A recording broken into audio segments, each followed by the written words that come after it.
धर्मयोगी खगवे खोजरी पिया को निज घट में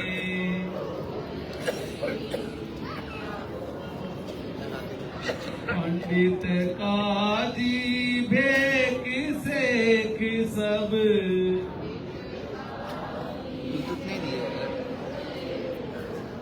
अटक रहे डग डग में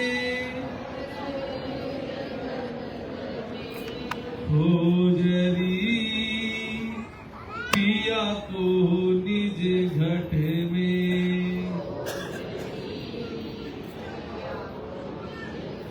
इनके संग पिया नहीं मिलना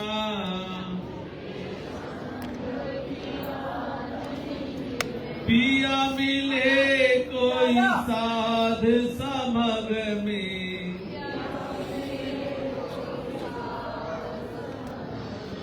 खोजरी पिया को निज घट में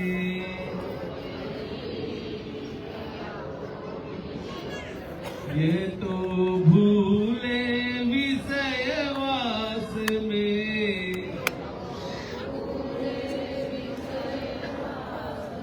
भरम दसे इनकी रग रग में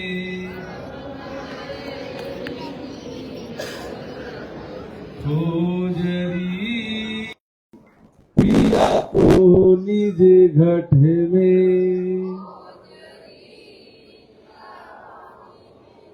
बिना शांत कोई भेद न पावे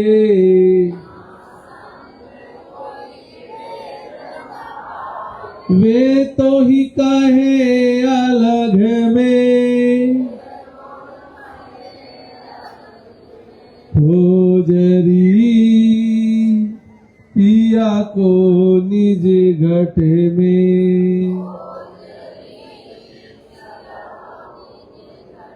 जब लग शांत मिले नहीं तुमको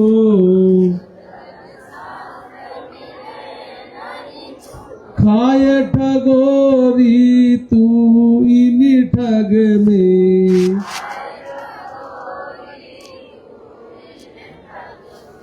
खोजरी पिया को निज घट में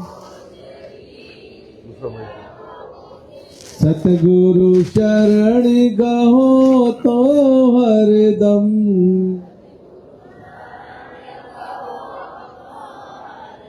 गलो ज्योत जगमग में खोजरी पिया को निज घट में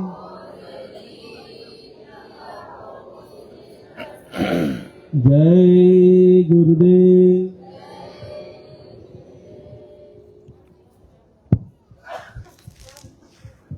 बोलो जय गुरुदेव। जय जय गुरुदेव। जय गुरुदेव नाम किसका, जय गुरुदेव नाम किसका। परम पूज्य गुरु महाराज के पावन चरणों में बारंबार नमन करता।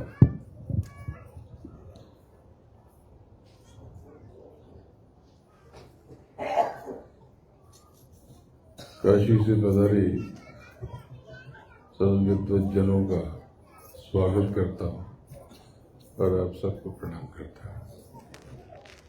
पवित्र जीवात्मा, चौथा दिन पूर्ण हुआ। साकेत महायज्ञ का 4 दिन पूरा हो गया, पर अभी प्रेमी रास्ते में ही है। बहुत से प्रेमी अभी मार्ग में है। कार्यक्रम लंबा है, जो नौकरी वाले हैं, कारोबार करते हैं, थोड़ा उनके पास समय का अभाव होता है। पर बहुत अच्छा है जो इस यज्ञ में पहुंचेगा उसके भीतर स्पंदन होगा, अंदर नाम की कमाई सरल हो जाएगी और हवन कुंड से एक कवच धुएं में से निकलेगा और उसके ऊपर छतरी की तरह काम करेगा। तो ऐसा नहीं है कि जीवन में संकट नहीं आएगा। संकट का, मुसीबत का, आफत का, कष्ट का, पीड़ा का लेना देना तो आपके कर्मों से उठवाएंगे।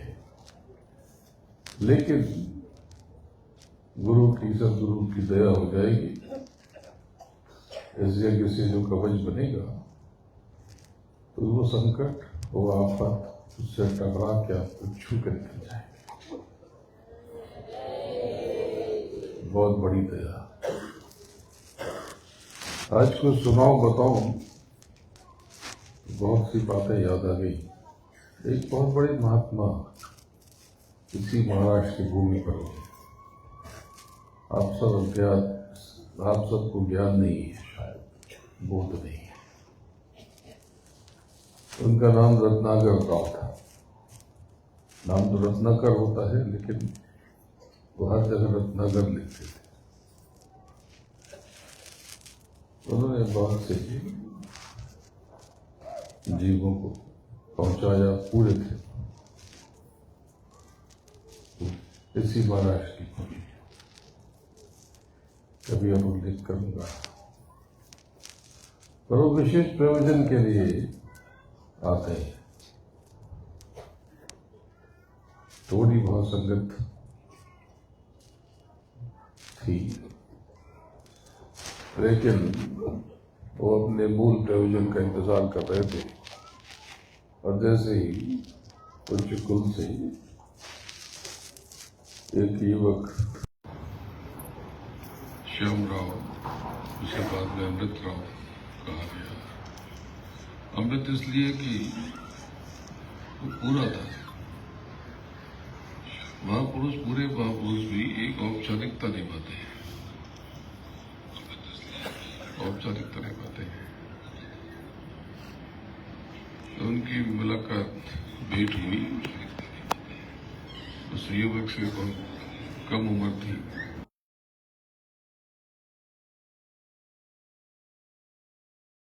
जिम्मेदारियों का आदान प्रदान लक्षण हो गया।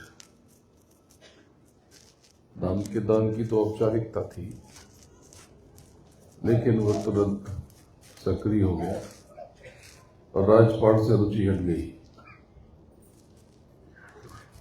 तो वो निकल पड़े।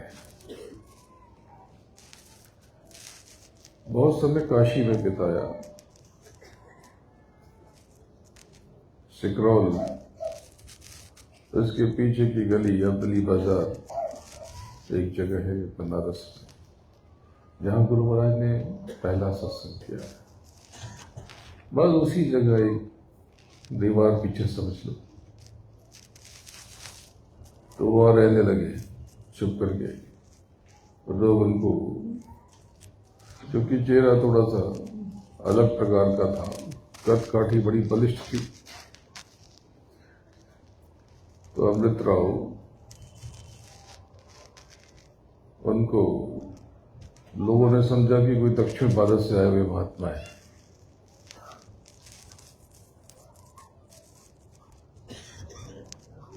काशी ने भी उनकी कदर नहीं की।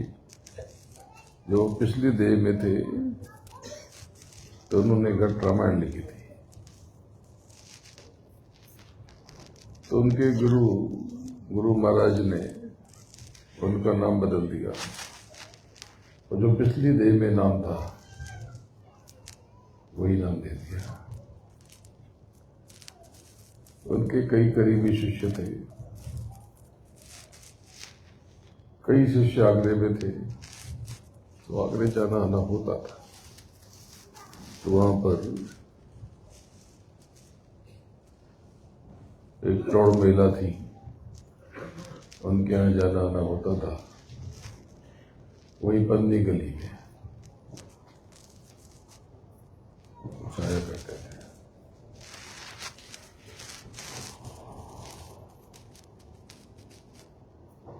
तो उस गली से तो बहुत सारे कई लोग यहाँ 2-3 लोग हैं परिचित हैं, और उनको बोल ही नहीं है। तो इस बार तय किया है कि वो कमाई करें तो सब दिखा दो। तो वही पन्नी गली में वो खत्री परिवार बड़ा प्रतिष्ठित, लाहौर से आए थे। बहुत सी बातें याद आ गई, तो मन थोड़ा अंतर्मन थोड़ा भावुक हो गया।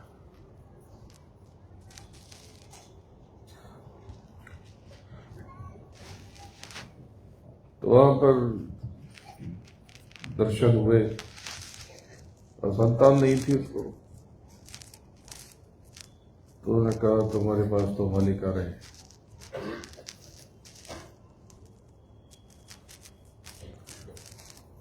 लगाव जुड़ाव हो गया, प्रेम हो गया, और ऐसी दया हुई। हाथरस वाले महाराज जी की, ये जो दक्षिणी बाबा थे ये हाथरस पहुंच गए बाद में, और हाथरस वाले महाराज जी के नाम से जाने गए। बड़े करीबी शिष्य कई सारे थे, एक एक का कभी उल्लेख करूंगा। एक गिरधारी लाल थे, उनके साथ ही रहते थे। बड़े उच्च कुल के थे, बड़े सफल व्यक्ति थे, लेकिन उनके शरण में आने के बाद उन्होंने सब कुछ छोड़ दिया। बड़ी धन संपदा, वैभव, आज के जो बड़े उद्योगपति हैं उनके सामने फीके, क्योंकि इनके पास, उद्योगपतियों के पास तो अपना पैसा होता नहीं, जनता का होता है। उनके पास तो अपना था। और भी कई करीबी प्रेमी थे, कभी बताऊंगा। हाथरस वाले महाराज जी अमूमन बनाते बनाते नहीं थे, भिक्षा मांगते ही खाते थे। किसी ने खिला दिया तो खा लिया। तो काया बड़ी बलिष्ठ नहीं थी, दुबले पतले थे। पहले बहुत बलिष्ठ थे, पहले बहुत बलिष्ठ थे, बहुत ऊंची कदकाठी। ऐसे तो बल तो पिछली देह में भी था, तभी तो सांप पकड़ के चढ़ गए खिड़की से। अब इनमें बल था कि सांप में बल था, वो अलग बात है।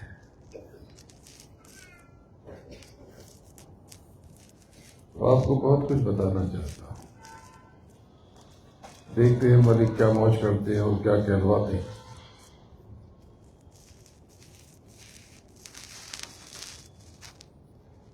तो वहीं पर जाया करते थे पद्मी गली में, तो माता जी के यहाँ पर, फिर वहीं से यहाँ पर जुड़े। तो संतान नहीं थी, सेठ जी की दया हो गई, गर्भ ठहर गया, पर नामदान उन्होंने नहीं दिया। तो सेठ जी की धर्मपत्नी ने कहा कि लोगों ने बताया है कि नाम का दान, नाम जरूरी है लेना, तो नाम दीजिए। वो टालते रहे। वो इंतजार कर रहे थे कि गर्भ 9 महीने का हो। जब गर्भ 9 महीने 11 दिन का हो गया, 9 महीने 11 दिन का, तब उन्होंने नाम का दान दिया।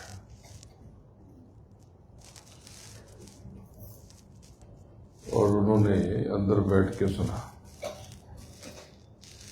जो लोग कहते हैं कि उनको नाम का दान नहीं मिला, ऐसा नहीं, व्यवस्था अलग है। एक दूसरे को ही जगाते हैं, उठाते हैं, और एक साथ कई देवी रह सकते हैं।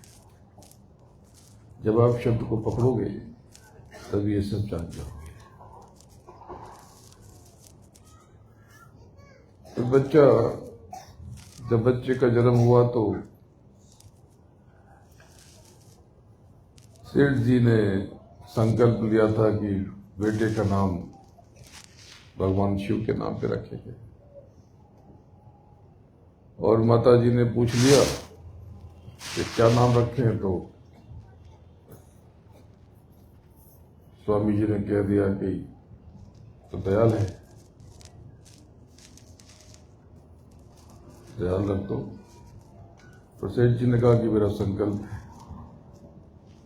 तो परिवार में थोड़ा सा सोच विचार हुआ, टकराव तो नहीं कहेंगे, लेकिन वो अड़े थे कि नहीं मैं तो शिव रखूंगा। बोली कि अब गुरु महाराज ने कहा है दयाल, तो कुछ और कैसे रखें। तो जो माता जी जिनसे गुरु महाराज जिनको माध्यम बनाया था जोड़ने का, उन्होंने कहा तो ठीक तो है, इसका नाम शिव दयाल रख दो। तो बात पसंद आ गई, सबके मन की हो गई। गुरु महाराज मुस्कुराए, गुरु महाराज मुस्कुराए, बोले कि दयाल है इसलिए यह नाम रहेगा, नहीं तो यह नाम मिट जाता, क्योंकि आध्यात्म में संसार का नाम नहीं रहता। गुरु महाराज यानी हाथरस वाले महाराज जी।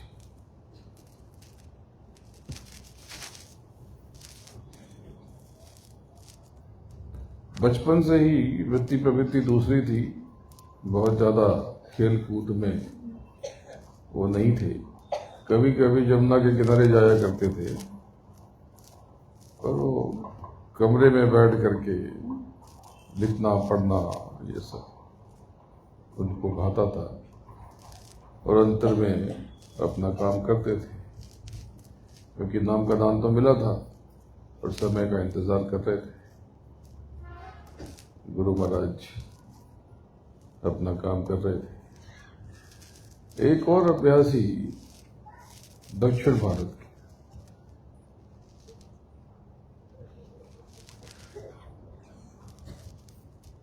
उनकी पहुंच थी ऊपर तक, कारण जगत से ऊपर अटक गए वो, तो बहुत तड़पते थे। उनको ये पता तो था कि इसके ऊपर जरूर कुछ है, लेकिन मार्ग नहीं था। जिसको भेद न पता हो, आप में से आपको नामदान मिला तो आपने बहुत हल्के से लिया है। आप सोचो, इस संसार को देखो, इस संसार में 90% लोगों ने पता ही नहीं। जो संत मत की बातें हैं आप इनसे पूछो तो ये आपके ऊपर हंसेंगे, वो आपके ऊपर हंसेंगे। उन्हें नहीं पता, वो तो सारी देवी को एक ही मानते हैं। कहते ब्रह्मा जी साधना कर रहे, विष्णु जी साधना कर रहे, शंकर जी साधना कर रहे। बोले किसकी कर रहे? बोले एक दूसरे की कर रहे। ये कौन सी बात हुई? उनको पता ही नहीं कि इनका भी कोई मालिक है, कोई स्वामी है, कोई पिता है। और वो लक्ष्मी को, गौरी को, सबको एक समझते हैं। लक्ष्मी तो यक्षिणी है। यक्ष बड़े करिश्माई हैं। अगर यक्ष प्रसन्न हो जाए तो, आपने तो देखा नहीं है, वैसे बहुत से कभी अवसर मिला तो बहुत से अभ्यासी आप में ही बैठे हैं, वो मंत्रों की विधा उनको आती है। आप खाना खा रहे हो तो वो मंत्र मार देंगे तो चम्मच अंदर ही रह जाएगी, आप निकाल ही नहीं पाओगे, इसी में बैठे। पर यही तक है, इतना ही, मतलब इसी प्रकार की। तो ये यक्षिणी जो चमकीले पदार्थ हैं, उनके स्वामी स्वामिनी यक्ष दक्षिणी। तो विश्रवा के पुत्र जो कुबेर कहते हो ना, कुबेर, कुबेर बहुत सुंदर नाम नहीं है। कुबेर का मतलब जानते हो क्या है? शाब्दिक अर्थ कुबड़, कुबड़ा तो पीठ ऐसे निकली होती, तो थोड़ा सा शालीनता से कुबड़ का कुबेर हो गया। तो उन्होंने तो वैसे तो सुंदर थे वो, लेकिन उन्होंने यक्ष की साधना की और फिर यक्ष का राज प्राप्त किया। और यक्ष कुरूप होते, सुंदर नहीं होते, कुरूप होते। बहुत तरह की, जिसको आप बोलचाल में कह लो, चमत्कार दिखाना, जादू मंत्र, ये सब यक्षों का काम है। जैसे गीत संगीत गंधर्वों का काम है। तो बात घूम के कहीं और चली जाएगी। तो अभी पहले वही रहते।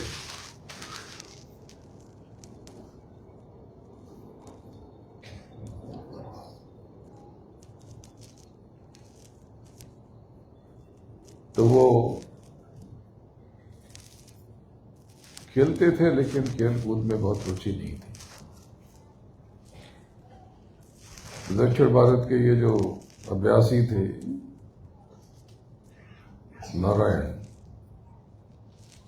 नारायण दास, इनको तलाश थी। तो तलाश करते करते किसी ने बताया कि हाथरस चले जाओ, वहां पर तुमको रास्ता मिलेगा। वो हाथरस चले गए।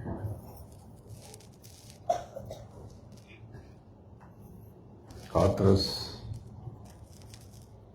में स्वामी जी के दर्शन हुए। उन्होंने कहा, तो स्वामी जी महाराज ने कहा कि बच्चे, मेरी पूंजी तो खत्म हो रही है। बोले आप तो पूर्ण है, संपूर्ण है। बोले वो सब ठीक है, लेकिन कुछ नियम मान मर्यादा रखी जाती है।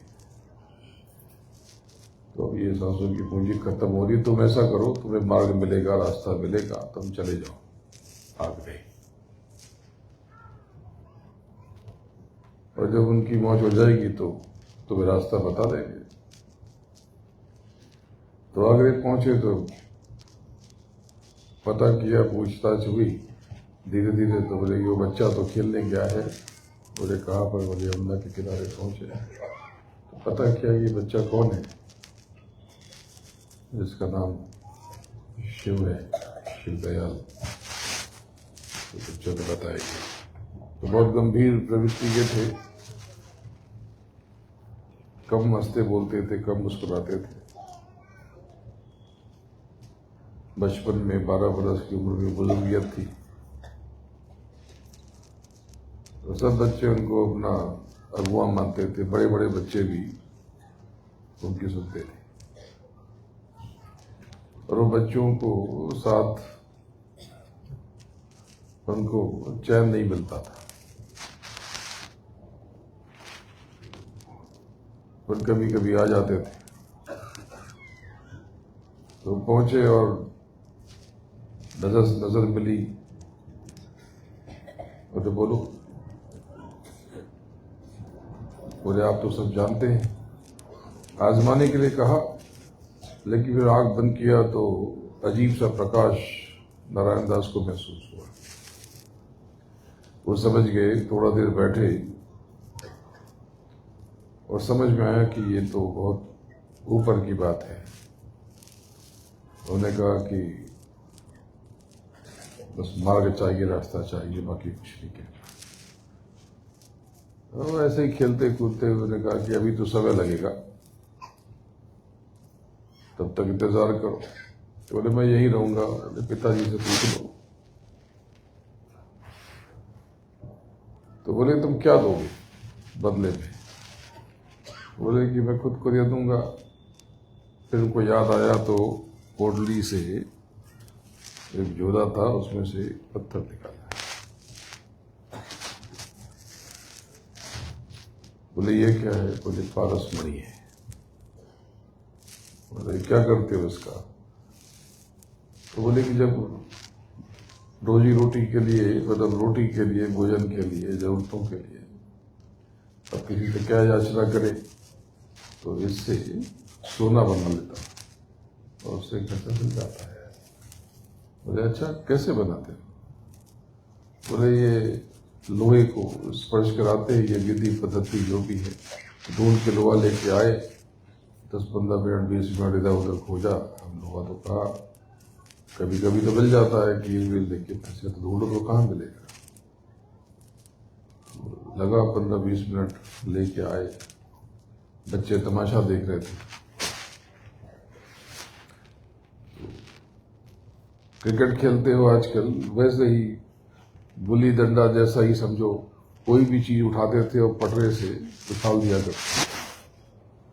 तो अपना खेल बनाया हुआ था, गली में जो बच्चे लोग सब खेलते गांव में, उसी तरह से खेल चल रहा था। तो आए जी, पटरा इनके हाथ में था, बोले करो दिखाओ। तो सोन लिया और जो भी उसकी पद्धति थी, तो वो नहीं बताऊंगा, ये तो आप उसी पद्धति में लग जाओगे,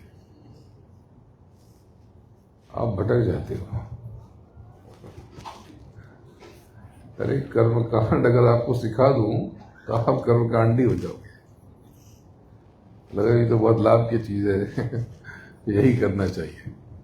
इसीलिए तो बाद में संतों ने ये कर्मकांड की पद्धति संतों ने ही बताई थी, लेकिन वहां नाम की कमाई छोड़ के लगे कर्मकांड करने।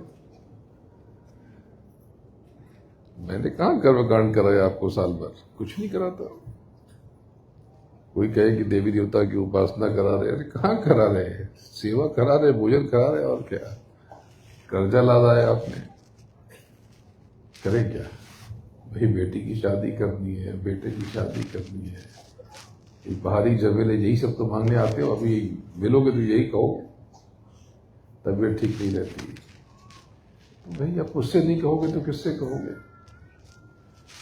तो अभी मैं तो हीरा बेचता हूं, लेकिन अब तुम्हारा दिक्कत कुछ है, तुमको प्यास लगी तो पानी भी तो मुझसे ही मांगोगे ना, मुझे तो देना पड़ेगा। तो हीरे में से तो पानी वो तो अलग है, तो पानी तो बाहर कुएं से लाना पड़ेगा।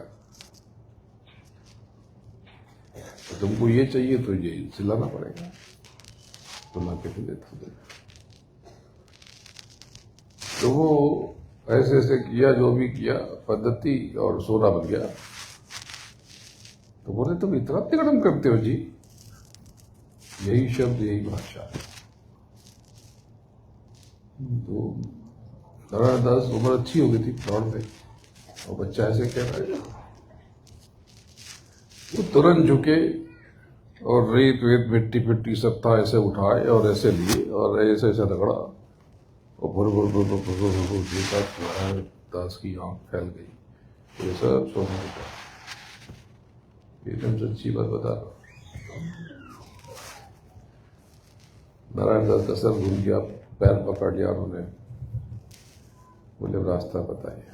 बोले लाओ दो अपनी मड़ी, उसको गुटिका का कहते कहा था, लाओ गुटिका दो। उन्होंने दिया, बोले मेरा हो गया ना? बोले हाँ। उन्होंने ऐसे हवा में उठाया और तार से घुमाया, और गुटिका परस भाई मुझे जमुना जी में डूब।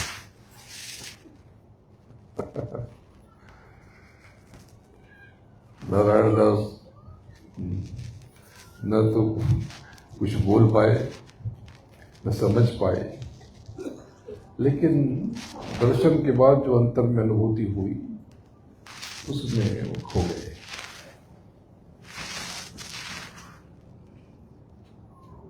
फिर वही रहे हैं। फिर कई लोग जुड़े,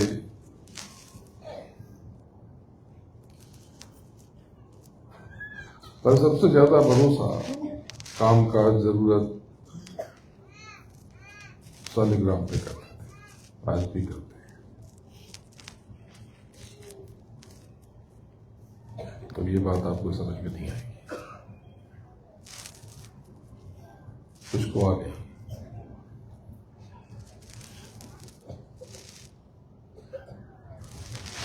सालिग्राम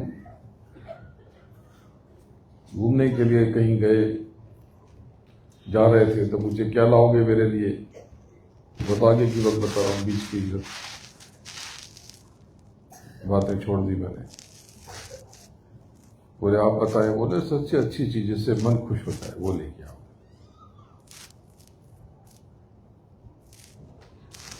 सारे हमने दुआ लगाई कि मालिक जीवों पे नाम की बख्शिश हो जाए।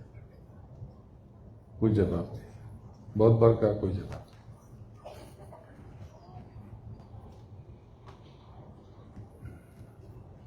वहां गए, उन्होंने पूछवाया, उन्होंने कहा जो अच्छी चीज़ों ले आओ जिससे मन खुश हो जाए।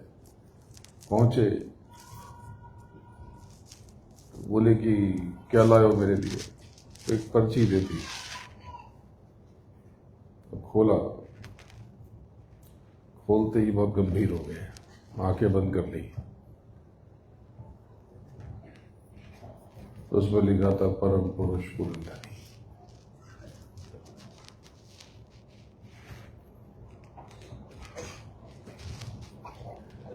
उसकी आंखें भर गई, शालिग्राम भी रोने लगे,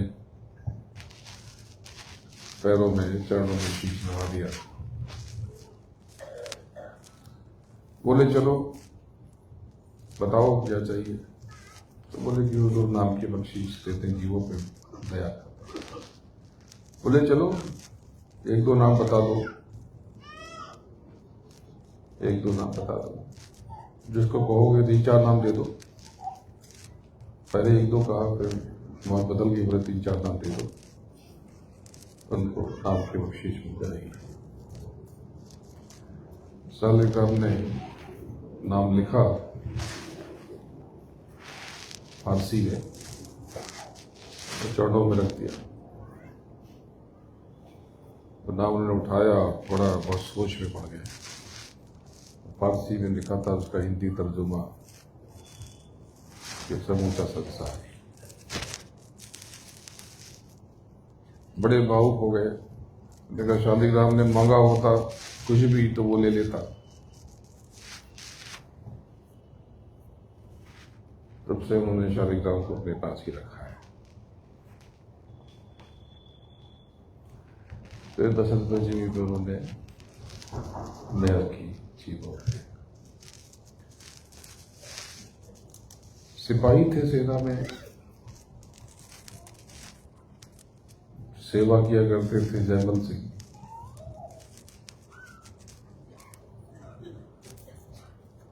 तो नारायण दास सीतू थे, और कुछ और लोगों पे भी बड़ा भरोसा करते थे और बहुत प्रेम करते थे। तो कुछ बच्चियां थी, कभी उनके बारे में फिर कभी बताऊंगा। वो आज भी है।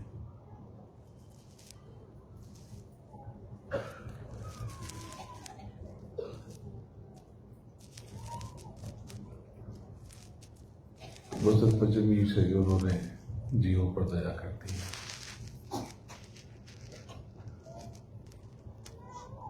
बहुत लंबी उम्र, देह बहुत दिन तक रखते नहीं थे, पहले भी नहीं रखा।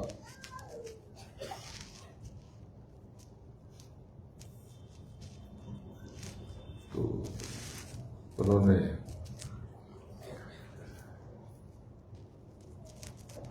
पूछा सबने कि आगे नाम की बख्शीश कौन देगा। उन्होंने नारायण दास को बुलाया, उन्हें समझा करके यहाँ पर तो व्यवस्था दूसरी है, तुम चले जाओ दिल्ली और वहीं पर जगह बनाओ। और ये जगह तो बोले कि माता जी भी संभालेगी, सालिग्राम के लिए जगह थी और एक सत्संग के लिए जगह बन चुकी थी।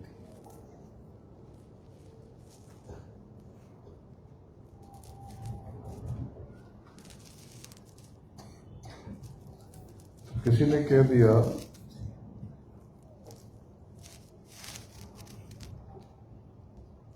तीसरे से बदनाम लेना ठीक नहीं है, क्योंकि किसी की आस्था न रख जाए तो अच्छा नहीं है। कि भाई कुछ स्वामी जी तुम्हारे बारे में कह रहे थे, शायद आपका ही नाम खुला है। तो वो चले गए। फिर बाद में उन्होंने अपना आश्रम बनाया।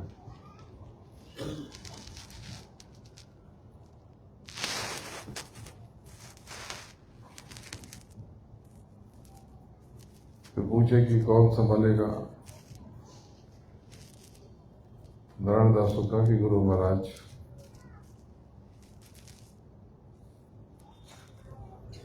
तुम शुरू करो। गुरु महाराज वापस इसी धारा से लौटेंगे। तो जब गुरु महाराज लौटेंगे तो बहुत जीवों को ले जाएंगे,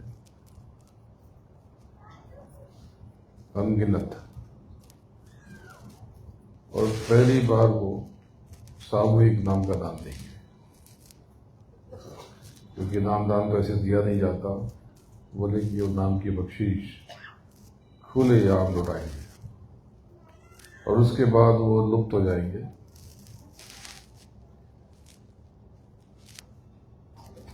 लेकिन फिर वो थोड़े समय के बाद, थोड़े अंतराल के बाद, फिर वो बड़े वेग आवेग से लौट के आएंगे।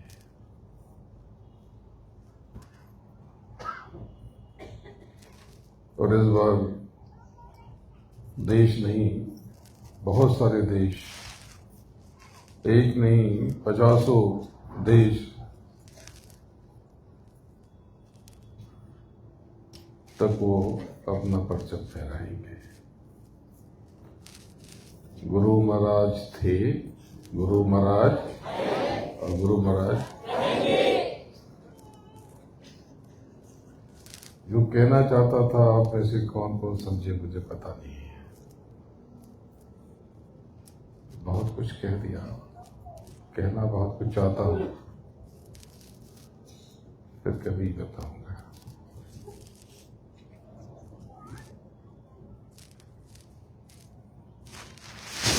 बाद में परिवार के अन्य लोगों ने भी नामदान दिया, लेकिन उन्होंने नारायण दास को कहा। नारायण दास वो दिल्ली चले गए और स्वामी गरीबदास जी कहलाए। बहुत से जीवों को नामदान दिया। फिर उन्होंने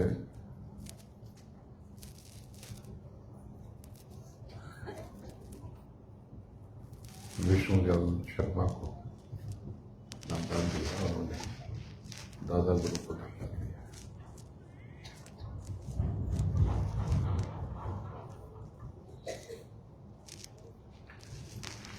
और दादा गुरु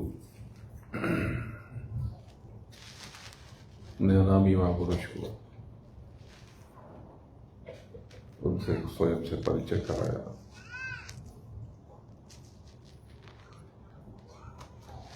उस अनामी महापुरुष, ये जो देख रहे हो तस्वीर पीछे, इन्होंने कहा कि कलयुग में कलयुग जाएगा और कलयुग में अभी और भी बात बतानी है, पर कभी आराम से बताओ। थोड़ा भावुक हो गया हूं तो, क्योंकि कई जीव हैं यहां बैठे हैं, तब के कई बार भेद खोलता रहता हूं। और बहुत से जीव आप में से तो हैं जो जिन्होंने सुनी नहीं, जुड़े तो पर सुना नहीं। ये वही बात हुई कि आप गुरु को तो मानते हो पर गुरु की नहीं मानते, अपने मन की करते हो।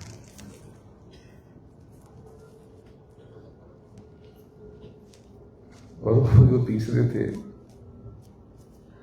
वो भी अभी हैं, दूसरी योनि में मुलाकात होती है उनसे। मेरे पास ही आते हैं, रहते हैं, साल में 3-4 महीना रहते हैं मेरे पास। पर अब क्या कहें,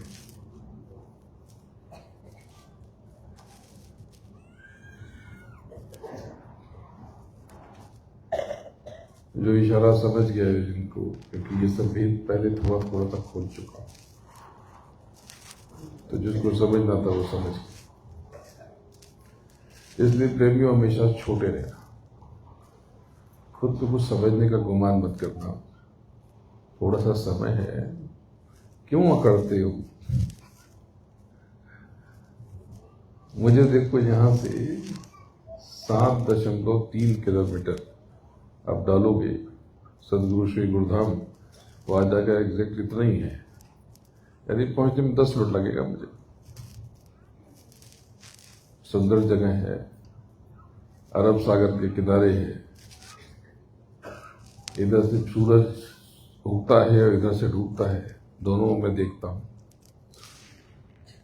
बड़ी सुविधा से रहता हूं, पर यहां कैसे हो देख लो, जैसे आप हो उसी तरह से।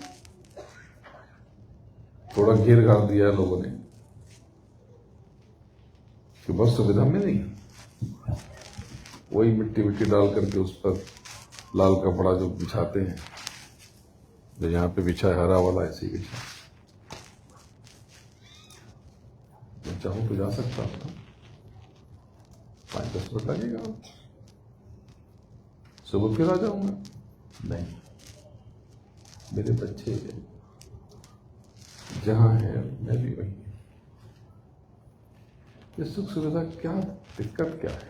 मैं तो कहीं पे भी रह गया। एक बार एक प्रेमी ने मुझे बुलाया सीकर में, तो बोले पूरी व्यवस्था है। मैं पहुंच गया, पता चला कि गौशाला था, उसमें मुझे रुकना था, और कमरा जिस कमरा था, कमरा जो है साल भर से खुला नहीं था। मुझे खुद वही खड़े होकर के 2 प्रेमियों के साथ सफाई करवानी पड़ी। तो बोले कि हम बैठेंगे कहाँ? तो दूर में सना हुआ फटा हुआ एक फटी हुई एक खाट लायक लेकर के आई गई। वो तो जिन्होंने बुलाया था वो पहुंचे ही नहीं थे, बस गौशाले के जो देख रेख करते थे।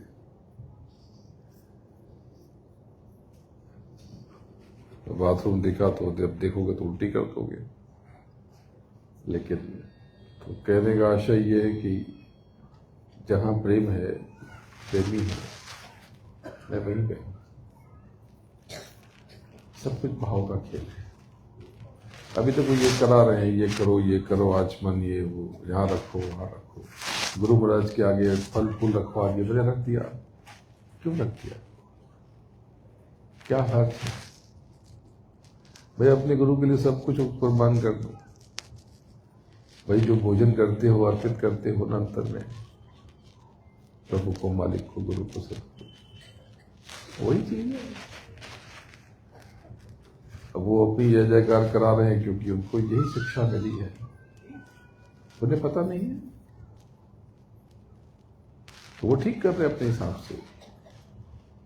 हमें अपना काम करना है। तो यहां पर आए हो, ये बहुत दिव्य मौका है। अभी भोजन के पश्चात आप यहां बैठ जाना और महसूस करना। अगर थोड़ी सी आपने कोशिश कर दी तो ऐसी ऐसी अनुभूतियां होंगी कि आप सिहर उठोगे। घबराना मत, बड़ी बड़ी शक्तियां यहां होती हैं भोजन करने के लिए, जिनको आप ब्रह्मा कहते हो, विष्णु कहते हो, शंकर कहते हो, यहां पर हैं। ये जमीन तो, यहां तो कोई आता जाता नहीं था, लेकिन जब से यज्ञ हुई, ये पूरा इलाका देखो, इतना ट्रैफिक पहली बार तो कहाँ था, अब देखो एकदम चलायमान, एकदम मंगल हो गया। अब वो पहले तो आप उधर कमरे में रुके थे, दुकान जो थी सब बिक गई, कुछ नहीं बचा। इतनी दया वाली थी। जहां प्रेम में भाव है वहां पर दया अपने आप आ जाती है। तो दया लेने के लिए हृदय में प्रेम रखो, बहुत शिकायत मत करो, जो है सो। जीवन अच्छा है तो अच्छा है, नहीं अच्छा है तो नहीं अच्छा है। आपके कर्मों की भूल चूक है, क्या करो?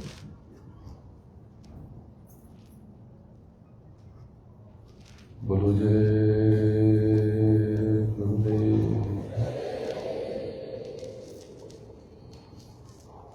आवाज सुनाने कुछ और बैठा था, लेकिन कुछ लोगों को देखा तो पुरानी बात याद आ गई, तो ये बातें शुरू हो गई।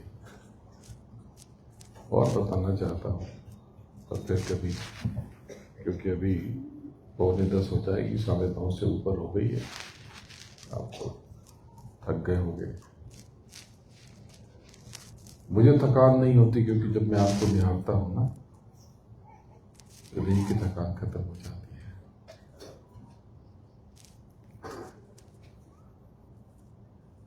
इतना प्रेम क्यों है पता है? क्योंकि मैं आपका हूं, आप मेरे, मैं आपसे हूं, आप मुझसे हूं।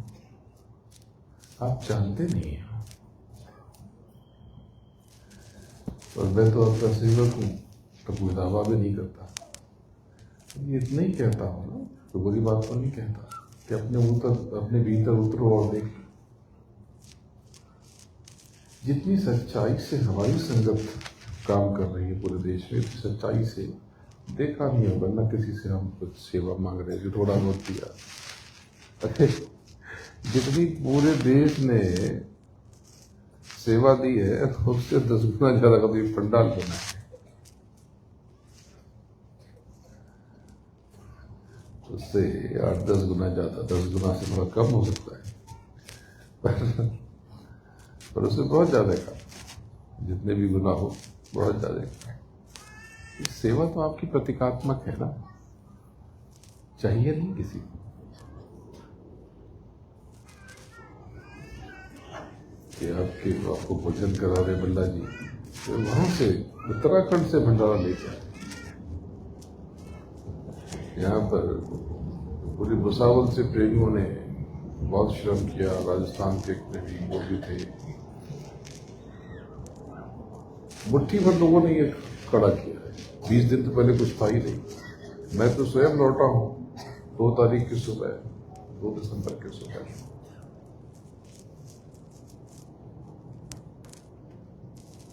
मेरे रहने की व्यवस्था जल्दी जल्दी में, तो मैं रोज आकर यहाँ आता था।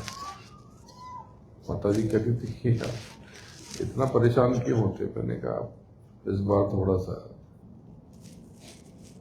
चिंता है कि सुविधा में कमी ना हो जाए, प्रेमियों को दिक्कत ना हो, लेकिन कोई भूल चूक रह जाए, कोई कष्ट हो तो क्षमा कर देना। थोड़ा तपस्या कर लेना, और अगर व्यवस्था में कोई कमी हो तो इसकी जिम्मेदारी मेरी है, इसके लिए क्षमा कर देना। और कोई दिक्कत तकलीफ है तो बता देना। रात को ठंड लग रही थी कई प्रेमियों को, क्योंकि वो सो गए थे तो उनको नींद से जगाया नहीं। हमारे मुरादाबाद से राहुल जी ने कंबल का बंदोबस्त किया है, तो कोई सेवा की बात नहीं है, लेकिन क्या है कि दुरुपयोग ना हो, तो जिसको जरूरत हो ले ले, एक छोटे सी जो इच्छा हो वो देते। पहले तय किया कि भाई 400 का कंबल है, 100 रुपये दे दिए जाए, नाम के लिए खाली, आपके ऊपर कर्जा भी न चढ़े, तो जो मर्जी हो वो देते। बस यहाँ पर है बल्ला जी के पास से अब चले जाना भंडारे में, गुप्ता जी को बात कर लेना और ले लेना। आपके लिए व्यवस्था पूरी है, और कुछ कमी है तो बता देना, सुबह होते होते उसको भी दूर करने की कोशिश कर दूंगा। बस आप नाम की कमाई करो, बाहरी चीजों की चिंता छोड़ो। देखो, मैंने आपको पता नहीं कि मैंने आपका जीवन कितना आसान किया है। किस लिए? केवल नाम की कमाई कर सको इसलिए। आप में से बहुतों की स्थिति पिछले कुछ सालों में बहुत बेहतर हुई है, कुछ की अभी भी संघर्ष में है, तो कर्मों से को लेकर सजग नहीं रहते, बोलना चालना, क्रोध करना, उल्टा सीधा। देखो, सेवा में कंजूसी मत क्या करो। मैं बार बार नहीं कहता, क्योंकि मुझे आपकी सेवा चाहिए नहीं। यहाँ जितने बैठे हो ना, आपकी जितनी कामना इच्छा है उससे ज्यादा मेरे पास है। तो भ्रम न फैले कि यहाँ पर देखो सेवा मांग रहे हैं। बाकी संगतों में देखो, और बाकी संगतों में क्या, कहीं पे भी देखो पूरे संसार में जहाँ धर्म आध्यात्म है वहाँ हर जगह, यहाँ तो देखो हम कुछ आपसे नहीं करते, कुछ नहीं। खाता खोलना है उसमें भी सब कुछ आता, तो मैं कहता हूँ कि भाई एक दाना मांग लो, तो कई लोग एक दाना लेके आए मेरे पास। तो मैंने कहा ठीक है, एक का उसको 20 दाना दे देता, करेगा क्या 20 दाने में। एक माता जी यहीं किसी का लेकर के गेहूं 20-25 दाने गेहूं थे, मैंने कहा ठीक है, अब मैं इसको कितना गुना दूं, 100 गुना दूं तो भी 2500 ही होगा, एक वजन की रोटी नहीं बनेगी। सारा खेल सेवा का है। आज ये भोजन करा रहे, इनसे पूछो क्यों करा रहे भोजन। ये भोजन की सेवा बहुत बड़ी सेवा है। आपको भी अवसर मिले तो चूकना मत, खाना हमेशा 2 लोगों का ज्यादा बनाया करो, जीवन सहज हो जाएगा। और गर्मा गर्म खिलाओ, ढूंढ के ले आओ किसी को या बांध के पहुंचा दो। पहले खिलाया करते थे हम, पहली रोटी गाय को, आखिरी रोटी कुत्ते को, और कोई आ गया तो उसको कभी नहीं मिली। आप भोजन कराने की और मीठा खिलाने की आदत डालो। देखो ये कर्म है। देखो मैं उलझाना नहीं चाहता, क्योंकि कर्म भी कर्चा है, ये सारे कर्म कर्जा है। लेकिन आप अभाव में रह करके और गड़बड़ करते हो, लड़ाई झगड़ा ये सब। मैं समझता हूँ कि चिड़चिड़ाहट होती है जब धन की कमी होती है। आप अपने स्वभाव में बदलाव लेके आओ।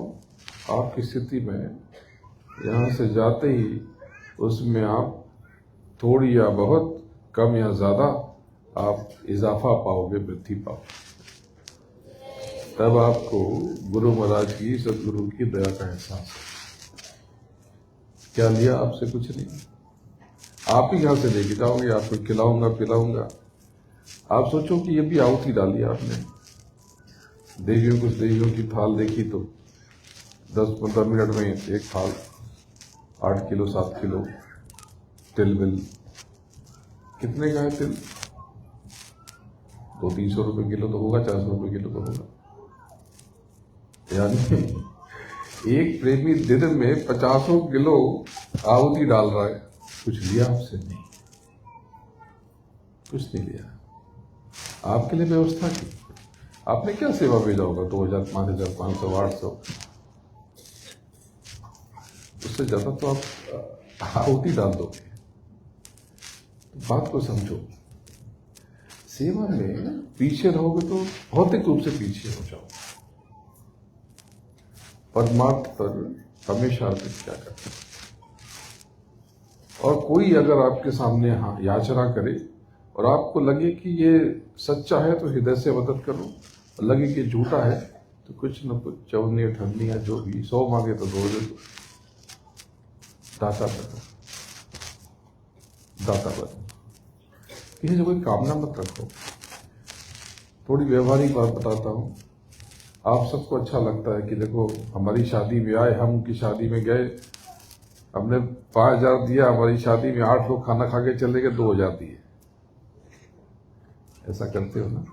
हमको क्या दिए? हम उनकी शादी में माइक्रोवेव दिए, हमारी शादी में, हमारे बच्चे की शादी में पंखा देके चले गए, घड़ी देके चले गए। ऐसी बात करते हो ना? आज जानना चाहते हो भेद? ये जो उपहार है ना, ये बोझ है। ये आपको जाने कहां ढकेल देगा, आपको अंदाजा नहीं है। तो किसी से कुछ भी लेने के बारे में सोचना मत, देने के बारे में सोचना। जिसको आप गिफ्ट कहते हो, उपहार कहते हो, दान है वो। दान लेने वाला हमेशा नीचे ही गिरता है, गिर ही जाता है, दबा रहता है। ये इनको हमने जो भी दिया, दूंगा दिया, उसके अलावा ये और देने की कोशिश करते हैं, हम और देते हैं। मैंने आपसे कहा कि कुछ रुका सूखा मत खुद दे दो, क्यों दे दो? देने वाला बड़ा होता है, लेने वाला छोटा होता है। कभी किसी से कोई आपको उपकृत कर दे, उपकार कर दे, कोई आपको तोहफा दे दे, गिफ्ट दे दे, मदद कर दे, ये सोच भी आप मत रखना, ये आपको नीचे गिरा देगी, बर्बाद कर देगी। बल्कि कोई आप दे, कोई आपको दे तो कोशिश करो कि न लो, और लेकिन आग्रह हो तो बदले में कुछ ज्यादा दे दो। अभी कुछ लोग कहेंगे कि मैंने किसी को कहा उनको देने के लिए, यहाँ बैठे हैं तो उन्होंने मुझे पूछा कि मैंने मना कर दिया, तो मैंने कहा नहीं, ले लीजिए। तो मैंने इसलिए कहा क्योंकि उनका कोई खाता मुझे खत्म करवाना था। लेकिन आपको कोई दे और तो कुछ लेना पड़े मजबूरी में, तो खुश मत होना, ये कर्जा है, हजारों गुना आपको वापस करना पड़ेगा। सतर्क रहना। और ये तो करना ही, कहा ही मत करो कि हमने सबके लिए कहा, किसी ने हमारे लिए कुछ नहीं किया। आपके लिए कोई कुछ नहीं कर सकता, अगर करेगा तो कर्जा ला देगा, और बदले में अगर पहले आपने कुछ किया है तो आपका खाता बन गया है, कोई चिंता की बात नहीं है। आपने किसी पर एहसान नहीं किया है, सेवा करके, मदद करके, खुद पे किया है। तो कभी इस गुमान में मत रहना कि मैंने सबकी मदद की, हमारी मदद करने कोई नहीं आया। मैं तो संगत के लिए खड़ा रहा, परिवार के लिए खड़ा रहा, हमारे लिए कोई खड़ा नहीं हुआ। ये सब अकर्मण्य बातें हैं, कर्महीनता के लक्षण हैं। ये आध्यात्मिक रूप से ये सब सही नहीं है, ये गिर जाओगे नीचे। और शिकायत मत क्या करो, जो जैसा है सो वैसा, जो जैसा है वैसा है। अभी मैं जहां पे हूं, आप ही की तरह एकदम सुबह ठंड भयंकर हो जाती है। मैं चाहूं तो बहुत सुविधा में रह सकता हूं, 10 मिनट लगेगा, मैं पहुंच जाऊंगा। सुबह आप टूटने से पहले आप ही जाऊंगा। आपको छोड़ के कैसे जा सकता हूं? आप यहां पे हो।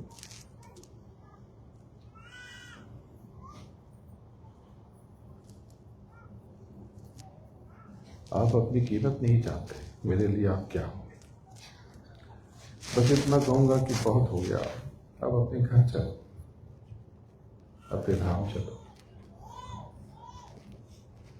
ऐसे ही जीते रहोगे, फिर मरोगे, फिर पैदा होगे, फिर मरोगे, फिर जियोगे, फिर मरोगे। थोड़ा तो जागो। बाहरी चीजों में सत्संग सुनते हो तो लगता है कि हाँ, दुनिया मिथ्या है, बेकार है, तो जाके अभी जाओगे फिर वही शुरू हो जाओगे। मैंने सबसे कहा कि मौन रहो। मैंने 3 जगह बात करने के लिए मना किया, यहाँ पर, हवन कुंड में और भंडारे में। तो यहाँ तो ठीक है, आपने मर्यादा रखी है, ज़्यादा बात नहीं कर रहे। हवन कुंड में भी थोड़ी बहुत है तो ठीक है, चलो। लेकिन भंडारे में चक्करलस कर रहे हो। अरे मुंह बंद करके भोजन करो तो हजम भी होगा, खाना लगेगा। देवियां कितने देखो प्रार्थना करते हुए रोटियां बना रही है, बड़े प्रेम से, भाव से, मालिक को याद करते हुए, फरियाद करते हुए, गुहार लगाते हुए। अमृत हो गया ये। अगर जाना घर तो बल्ला जी से कह करके 1 आध रोटी, ज्यादा नहीं, सब लोग रोटी लेके जाएंगे तो दिक्कत हो जाएगी, पैती रोटी बनानी पड़ेगी अलग से। तो उनसे अनुरोध करना कि 1 आध रोटी दे दो, हम प्रसाद के रूप में ले जाएंगे, तो दे देंगे। आधी रोटी, 1 रोटी, 1 टुकड़ा रख लेना। जब कभी कोई दुख, परेशानी, कष्ट आ जाए, एक थोड़ा जरा सा सुखा लेना, सुख से धूप पे रखकर सुखा लेना, पापड़ जैसा हो जाए, जिसमें दया है। बोलो जय गुरुदेव। तो आज आपको ऊपर का बेस सुनाना था, लेकिन आज दूसरी बात है, चलो ये भी अच्छा है।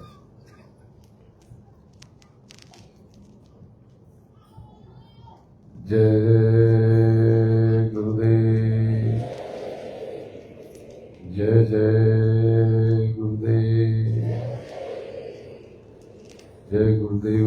किसका?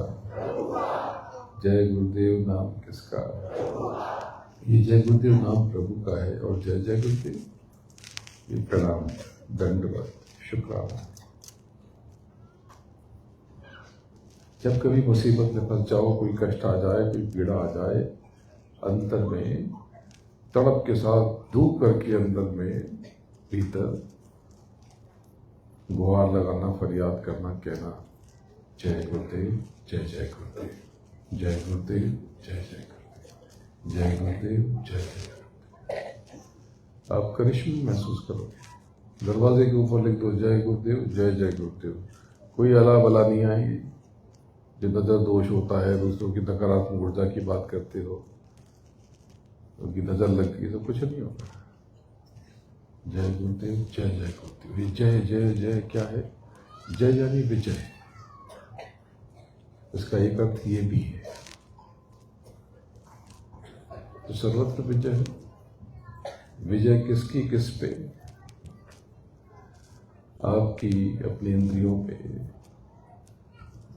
अंतःकरण पे, यानी मन बुद्धि चित्त और अहंकार पे, स्वयं पे विजय प्राप्त कर लोगे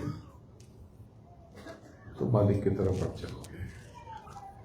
जब धीरे दिल पे बिरौनी गांठ पड़ जाएगी, तब जाकर के आपको एहसास होगा, पता चलेगा कि आप सिर्फ मानव तन में हो, आप मानव नहीं हो, मनुष्य नहीं हो। ये आप एक घर में रह रहे थे, असली चीज तो कुछ और है। अनुभूतियां बदल जाती हैं, सब कुछ रूपांतरित हो जाता है। जय गुरुदेव नाम किसका? जय गुरुदेव नाम किसका? गुरु महाराज के चरणों में बार बार प्रार्थना करता हूँ और आप सबको प्रणाम करता हूँ। जय गुरुदेव।